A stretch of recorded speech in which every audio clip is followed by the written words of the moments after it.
Assalamualaikum warahmatullahi wabarakatuh. Selamat pagi, salam sejahtera bagi kita semua. Om Swastiastu, Namo Buddhaya, salam kebajikan, Rahayu. Perkenalkan, nama saya Trisha Natalia Kilai. Saya merupakan salah satu dosen jurusan akuntansi Fakultas Ekonomi dan Bisnis di Universitas Patimura, Ambon, Maluku. Saat ini, saya akan menjelaskan salah satu mata kuliah yang saya ampu, yakni mata kuliah Sistem Informasi Akuntansi.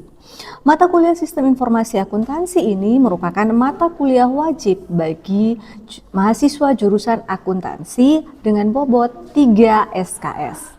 Mata kuliah Sistem Informasi Akuntansi harus ditawar oleh seluruh mahasiswa dalam lingkup jurusan Akuntansi Fakultas Ekonomi dan Bisnis Universitas Patimura. Pada mata kuliah ini, mahasiswa belajar memahami konsep penyeluruh dari sistem informasi akuntansi, teknik mendokumentasikan sistem informasi akuntansi, pengendalian internal yang merupakan komponen penentu efektivitas penerapan sistem informasi akuntansi dalam suatu organisasi, sampai dengan mengevaluasi prosedur pengendalian yang ada pada masing-masing siklus bisnis yang terdapat di sistem informasi akuntansi sehingga dapat menghasilkan sistem informasi akuntansi yang berkualitas bagi entitas bisnis.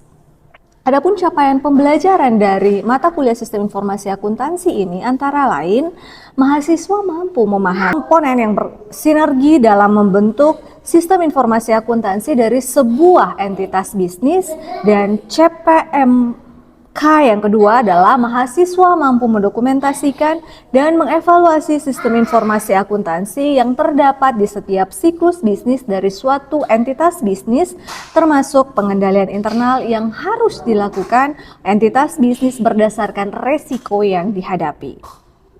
Metode dan teknik pembelajaran yang saya gunakan pada mata kuliah ini antara lain pemaparan materi, diskusi interaktif, juga pengaplikasian mengenai sistem informasi akuntansi di lingkup bisnis baik melalui case study maupun project based learning. Yang digunakan terdiri atas tugas, partisipasi, UTS, dan UAS, di mana tugas mendapatkan proporsi 15%, partisipasi 10%, UTS 35%, dan UAS 40%.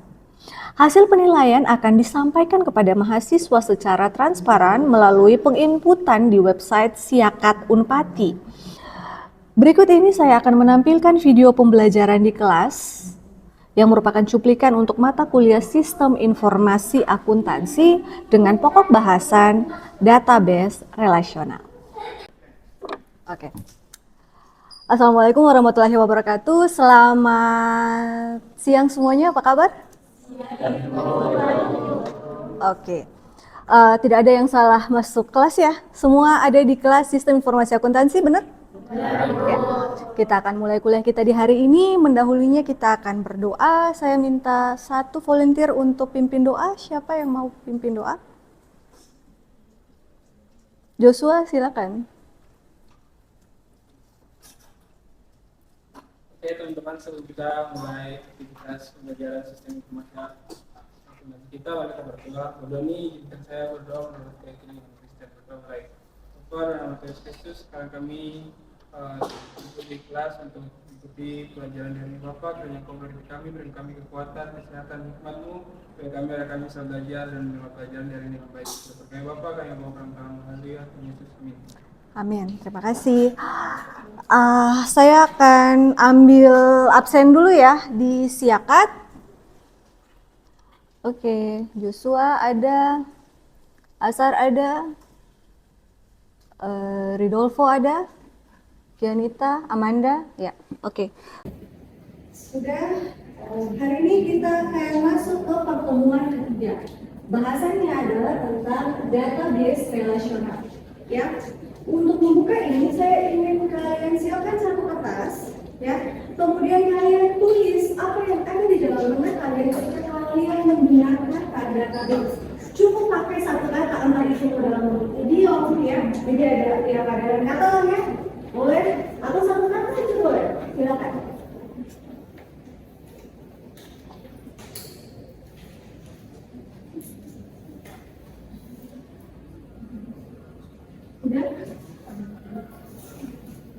Mudah-mudahan tulis hurufnya besar supaya saya bisa lihat gitu loh.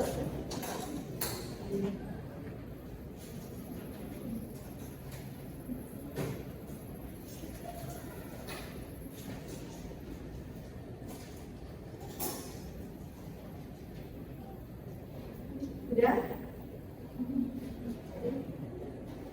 Apa yang Anda bayangkan ketika saya menggunakan kata database itu satu kata, mau dia idiom dalam bentuk verb boleh juga silakan. Tapi ketika saya bilang database, apa yang Anda lakukan?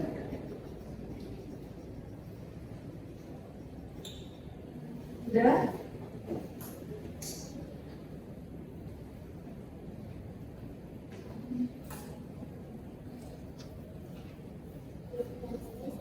Oke, 1, 2,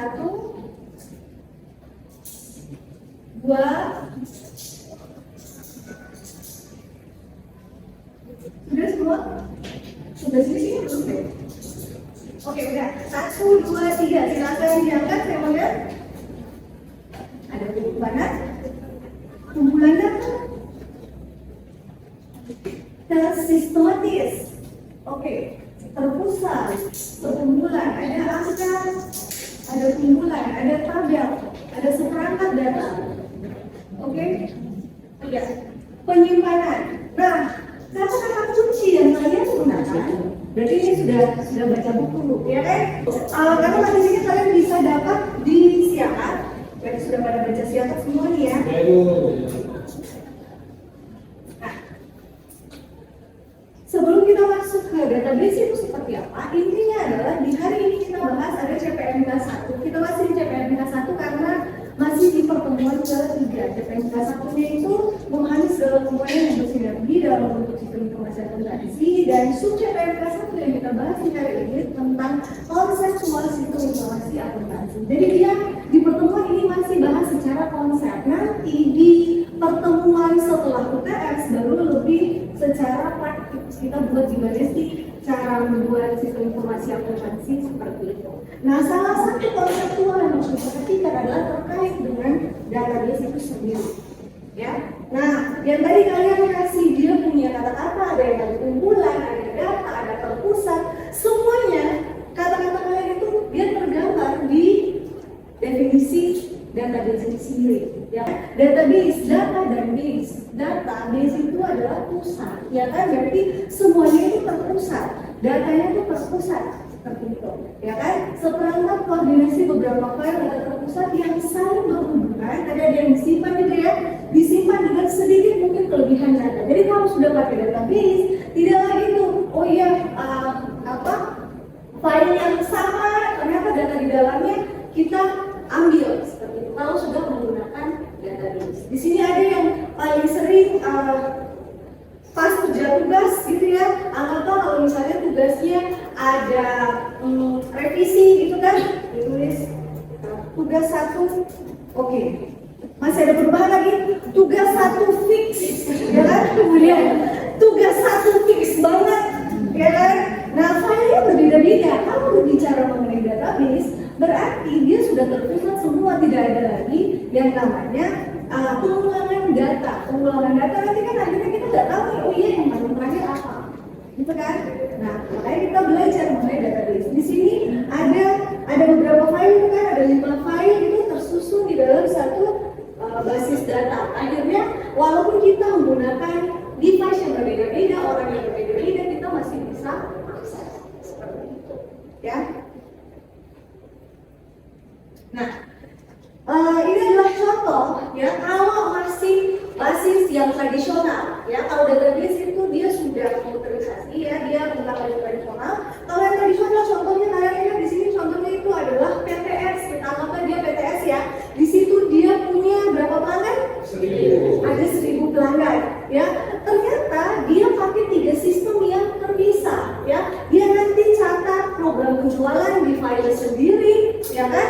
Nanti kalau dia mau yang untuk pas kirim barangnya sendiri, nanti pas waktu penagihan sendiri lagi. Nah, kalau sendiri-sendiri begitu, ada nggak sih ancaman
penjualan, pengiriman sama penagihan adalah berbeda, ya. Yang untuk pengiriman dia oke, dia bisa update. Oh iya. Penagihan, gitu ya, asal tidak bayar-bayar, akhirnya mereka harus datang ke rumahnya asal, datang ke rumah asal, lah kok tidak dibayar lagi, gitu, ya kan? Nah makanya kalau yang pakai pendekatan file, salah satu ancamannya seperti itu. Akhirnya, coba ketika kita ganti ke database, maka ketika file asal, misalnya asal di fakta A ya, berarti dia di pelanggan A misalnya.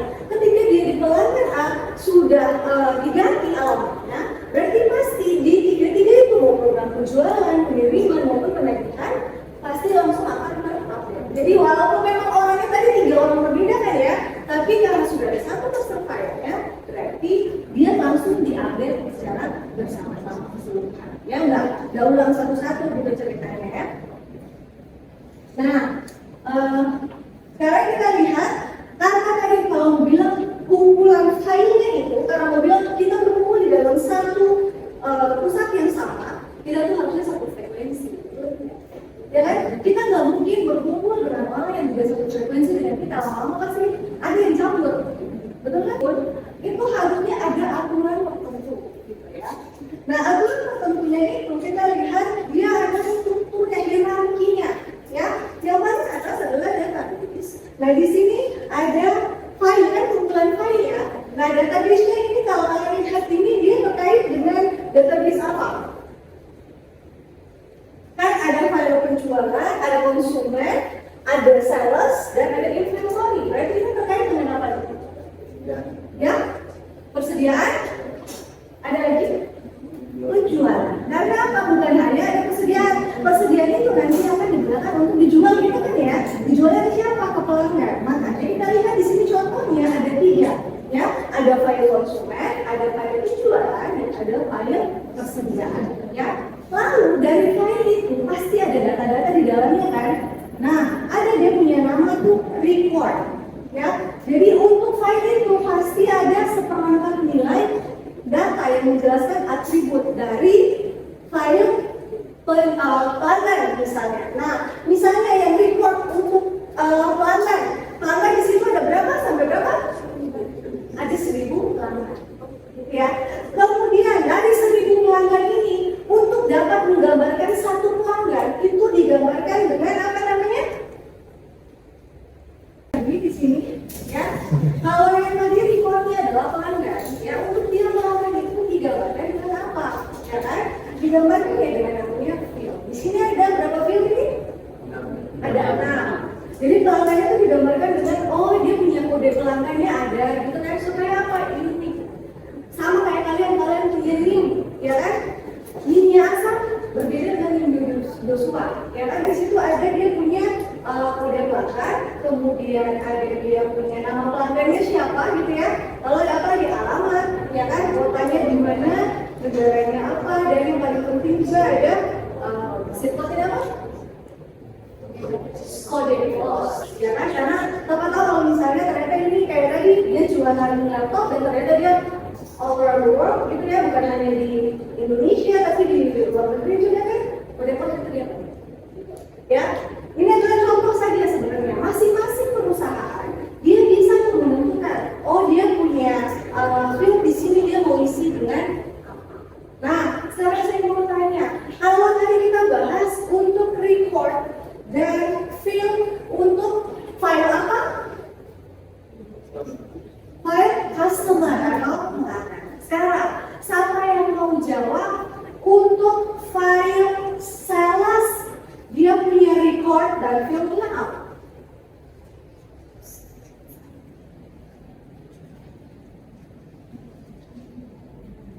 Ada yang tahu?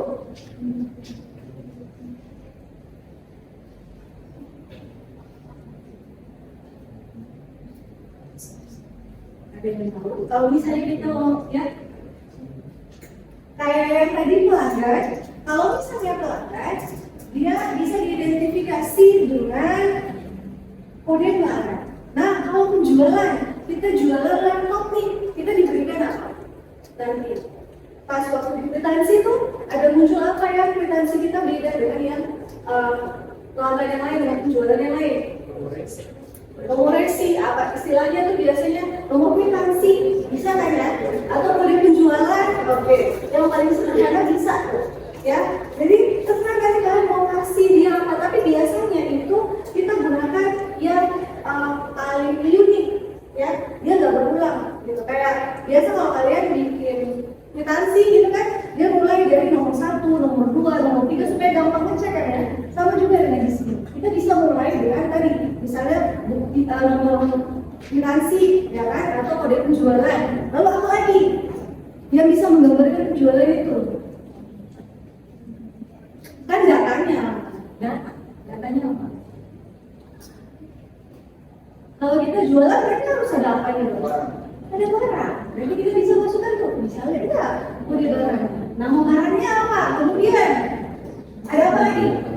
Ya, ada harga bulat selain harga dan kuantitas. Ya, jadi itu adalah contohnya.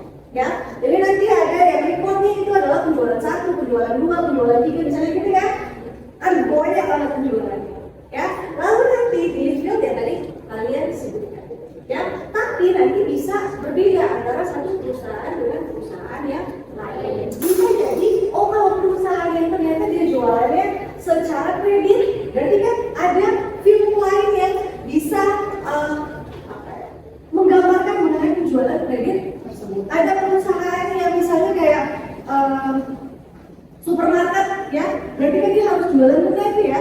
Nah, yang tadi kalian sampaikan bisa cocok untuk yang supermarket. Tapi kalau yang untuk penjualan secara kredit, berarti kan bisa tambahkan apa lagi di filmnya? Piutangnya? Langsung tulis piutang? Ya? Langsung tulis piutang? Ya? Diterima di muka. Ada lagi? Ya? Cicilan. Oke, cicilan itu berarti kita kasih nama dia apa? Angsuran. Boleh angsuran. Kalau misalnya kita angsuran beberapa kali, gitu ya. Atau bisa juga kita tulis status, ya kan? Dia apa namanya kredit atau tunai, gitu ya. Kemudian nanti cicilannya berapa kali? Ya, jadi balik lagi ke siklus bisnisnya seperti apa. Kalian harus tahu siklus bisnisnya dulu, baru kalian bisa menggambarkan ini. Makanya ini walaupun dibilang konsep ya, kalau konsep yang keliru nanti waktu kalian jalankan tetap akan juga, gitu ya. Oke. Kemudian kita lihat di sini kelemahannya kalau tadi pakai yang tradisional itu ada duplikasi data. Tadi yang saya kasih contoh itu ya. Nah kalau di sini duplikasi datanya apa yang diduplikasi? Oke, nama karyawan apa lagi? Departemen dan bayangkan kalau ini kan kita bacanya cuma cuma 1-2 ya. Tapi kalau kalian jadi orang di bagian ini dan kalian harus mengerjakan hal yang sama gitu ya, capek guys. Ya kan? Capek, ya kan? Nah, itu adalah salah satu kelemahan dari pendekatan yang tradisional. Yang kedua adalah kita lihat ada bisa juga sudah membuat tabel yang banyak itu ternyata nggak ada saling berhubungan. Ya kalian lihat ada nggak hubungannya? Tanggal, nomor faktur, kode transaksi, nilai penjualan, potongan penjualan, nama salesman. Di sebelah bawah ini data karyawan. Ya, nggak ada hubungannya padahal kita tadi dibilang bahwa semua file itu dia terpusat dan ketika dia terpusat harusnya dia tadi bilang apa database relasional berarti kan saling berrelasi. Relasinya pakai apa? Makanya nanti di sebelah belakang kita ada bahas yang namanya primary key. Jadi harus ada yang nama tuh kunci, ya kan? Kayak kita gitu ya, kita punya software, ya. Oke, kalian punya kunci ada, saya kunci ada, kita buka. Sama halnya dengan di sini, ya. Nah, berikutnya kita akan lihat kalau pakai yang database, berarti yang tadi dibilang sudah terintegrasi kan, lalu kemudian bisa sharing data. Berarti selama dia punya otoritas tanpa harus nunggu kita mau ganti data ini, bentar orangnya lagi pergi luar negeri, ya tunggu orangnya balik dari luar negeri, waktunya habis.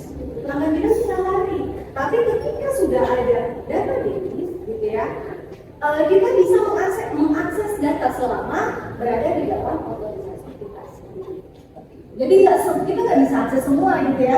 Kayak kalian nilai gitu, kalian bisa nggak akses untuk ganti nilai kalian di siapa? Bisa kan? Nah, tapi ada orang-orang tertentu misalnya didesain untuk dosen, koordinator mata kuliahnya yang bisa ganti seperti itu, ya. Oke, kemudian kita akan lihat ini adalah contohnya untuk database, baik yang untuk model fisik maupun yang model logis. Jadi ceritanya tuh yang tadi kalian buat itu, ya tabel-tabel itu yang nanti saling berhubungan bisa digambarkan baik pakai data modeling maupun pakai data yang fisik. Tapi berhubung karena kita orang akuntansi, ya sebenarnya kita yang tahu proses bisnisnya seperti apa, nanti kita akan bekerja sama dengan orang di bagian IT untuk membangun sistemnya gitu ceritanya ya. Jadi kalian ngerti lah prosesnya. Ini adalah contoh untuk model logis ya. Nanti kalau yang di kedua itu adalah tingkat konseptual. Kalian akan bahas ini di pertemuan ke 14 dan pertemuan ke 15. Jadi dia punya nama tuh REA ya, Resource, Entity, dan Agent seperti itu. Nanti kalian akan menentukan resource-nya apa, agent-nya apa gitu ya, entity-nya apa, hubungannya bagaimana, itu nanti di pertemuan ke-14 dan ke-15. Setidaknya tahu dulu ya, dia punya bentukan seperti ini. Jadi pas sudah jadi database, di belakangnya seperti apa, kalian gambarkan seperti ini. Kalau yang di tingkat eksternal berarti kita lihat dari siapa pemiliknya, ya, siapa penggunanya. Nanti kalau yang di ini tingkat internal berarti kita lihat nih, misalnya untuk persediaan yang tadi, kita masukkan filmnya apa, kode barang, kita masukkan nama barang, kita masukkan apa, kuantitas, kita masukkan apa lagi, harganya berapa. Nah itu masuk di tingkat internal. Yang biasa kita bilang kamus. Jadi kalau mau buat ya harus ada kamusnya untuk tiap tabel seperti itu. Supaya kita ingat, iya nanti kita mau masukkan apa ya untuk tabel persediaan misalnya. Kita masukkan apa ya untuk tabel atau biasa bilang file penjualan seperti itu. Ya. Oke. Nah, ini adalah database. Jadi yang tadi bilang database relasional, ya harus ada skemanya. Tadi bisa yang tadi itu dibilang logis, ya model yang logis, ada level konseptual sama level eksternal. Ya, tabelnya yang tadi kita bahas tuh contohnya yang file. Kadang dibilang file, kadang dibilang tabel itu sama aja artinya. Ya, bisa tadi kita bahas ya pelanggan, untuk penjualan apa saja yang harus kita masukkan ke departemen. Dia bisa menjadi foreign key di tabel karyawan. Jadi itulah yang saling menghubungkan, gitu ya, makanya dibilang database relasional. Nah, untuk membuat kalian paham, coba siapa yang bisa jawab pertanyaan ini? Oke, nama siapa nih? Jason. Oke, bagaimana Jason? Primary key-nya apa? Primary key-nya itu di item number, terus foreign key-nya di vendor number. Vendor number. Nanti vendor number itu dia bisa menjadi primary key di tabel apa?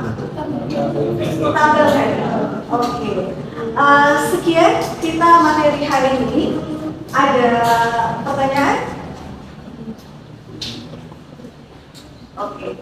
Saya rasa semua sudah paham ya materinya, karena pas saya tanya pun bisa menjawab gitu ya. Dan hari ini kita nggak ada tugas ya. Tugas yang kemarin saja di tugas 2 ingat masukkan di siakan, dan tugasnya dalam bentuk kelompok gitu ya. Jadi dikerjakan secara kelompok karena tugasnya sampai di akhir adalah tugas proyek gitu ya.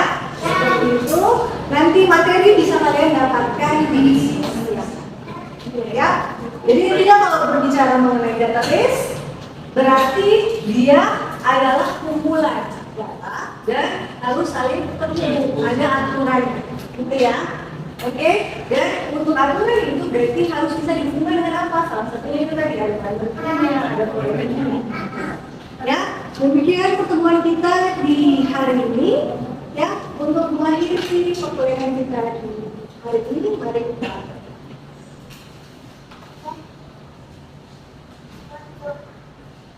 amin. Sampai bertemu lagi di pertemuan selanjutnya. Demikian deskripsi singkat dan cuplikan pembelajaran untuk mata kuliah Sistem Informasi Akuntansi yang saya ampu. Semoga bermanfaat dan dapat menjadi bahan pertimbangan untuk penilaian Sardo saya. Terima kasih.